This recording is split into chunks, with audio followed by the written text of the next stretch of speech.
Okay, so here we are today, and we are going to be doing a story. This is a very famous story. It's a part of a collection of stories called Aesop's Fables. And these are very good stories to learn both English and also a little bit more about Western culture. These stories have some philosophy content in them. There's a lesson in each story to learn, maybe about people and how they think and how they behave. So we're going to be looking today at this story. And the story that I'm talking about is, let's see if I can get it on the screen. Um,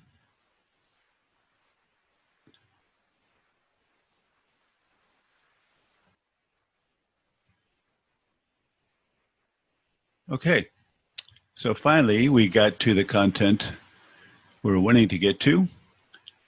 And let me say first that my name is Mark Foreman. I'm Teacher Mark.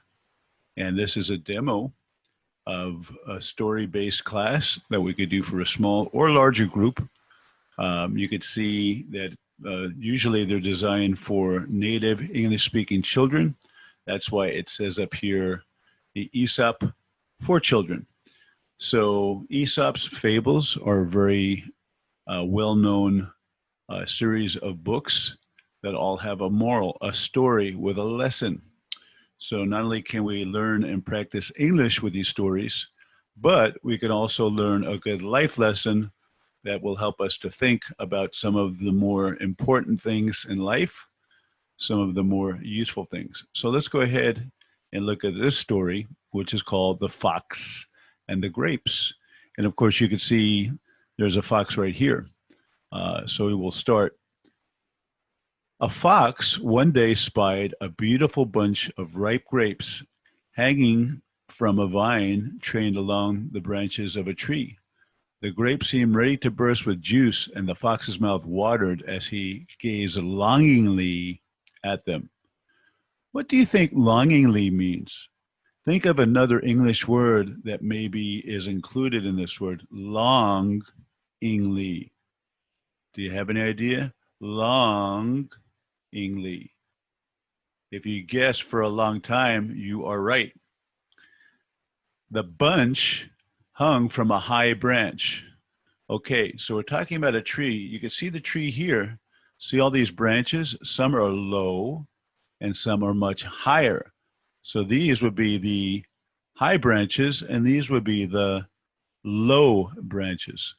So the fox had to jump for it, jump for it, jump for it, right? Like to jump for joy. Woo, so excited. So the fox had to jump for it. The first time he jumped, he missed it by a long way. So the first time he jumped, he missed it by a long way. So maybe he needs to go up here, but he only got up to here. So he missed it by a long way. So he walked off a short distance and took a running leap at it. So he's getting back, he's getting ready to run, and he goes running, and he leaped at it only to fall short once more. Uh-oh. So first time he missed it. Now second time he missed it.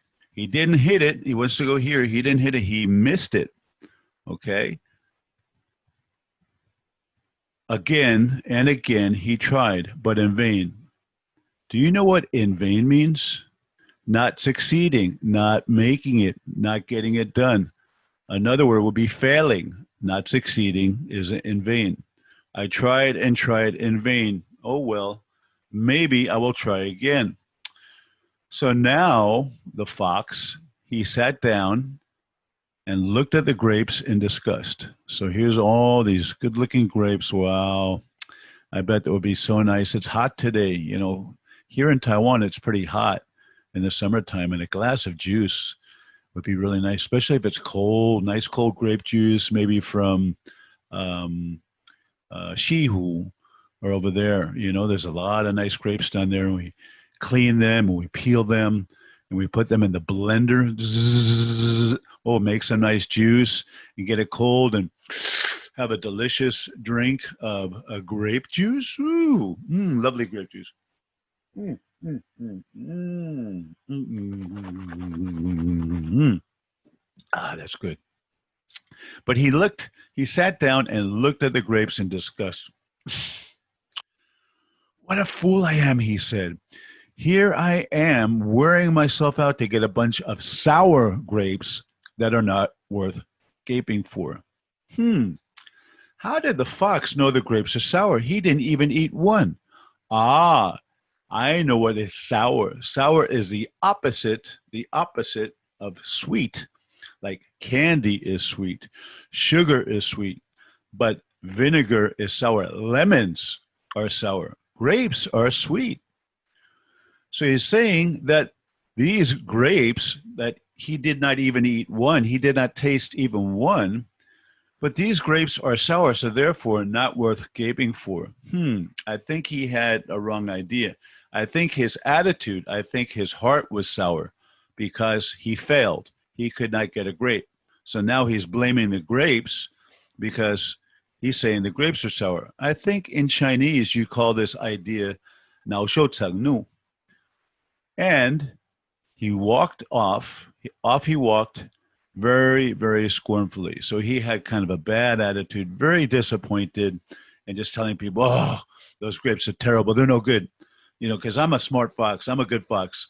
I don't have a problem. Those grapes have a problem. So let's look at the moral of the story. The moral is the meaning of the story, and that's down here. Let's see what it says. There are many who pretend to despise and belittle that which is beyond their reach. So simply, people that cannot get the job done or have a problem often blame the thing or often blame other people. They don't say, hey, it is my problem. I need to work hard and fix it. They'll just say, oh, the grapes are sour. Those are bad grapes. You don't want those grapes. Everybody don't eat those grapes. They're terrible. But I'm a good guy. I'm a good fox. So it's those grapes that have a problem. So really what it's teaching us is, hey, problems can be overcome. Problems can be solved, but it takes some work. So instead of blaming those grapes or the problem, why don't you work hard and solve the problem, and you'll feel very good. You'll feel really accomplished. You'll have a sense of accomplishment and be happy. You'll learn something, and that thing will help you all of your life. So today, this is a demo of The Fox and the Grapes and of a storytelling based lesson. Okay, so we could adapt this for a small group of people or a large group of people, either way, and we could take turns practicing and we could take turns emoting a little bit, kind of like acting. Like someone could be the fox and someone could be jumping and things like this. So this is just to give you an idea of better understanding, and you can see how Zoom works in online sharing and online education. Thank you for your time. Bye now.